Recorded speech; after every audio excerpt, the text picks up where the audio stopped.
Health taste की बात आती है तो मैं भरोसा करता हूँ इंडिया लार्जेस्ट डायग्नोस्टिक्स कंपनी एजिस डायग्नोस्टिक्स। खुद को टेस्ट करते रहो। मुंबईतल्या शिवाजी पार्कवर काल पंतप्रधान मोदींची सभा पार पडली।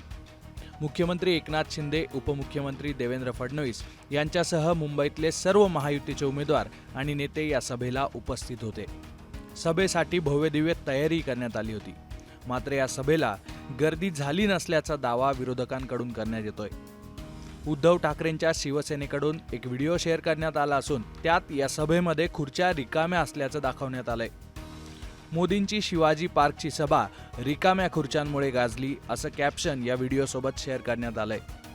उद्धव ठाकरेंच्या शिवसेनेच्या अधिकृत ट्विटरवरून हा व्हिडिओ ट्विट करण्यात आलाय। काल पंतप्रधान मोदींनी छत्रपती संभाजीनगर, पनवेल आणि त्यानंतर तिसरी सभा मुंबईत घेतली। विधानसभेच्या प्रचारातली त्यांची ही अखेरची सभा होती। तसंच संजय राऊत यांनीही या सभेला फक्त 5,000 लोक उपस्थित होते असं म्हणून टीका केली आहे। तसंच आता महाविकास आघाडीचे इतर नेतेही महायुतीच्या या सभेवरती टीका करताना दिसतायत।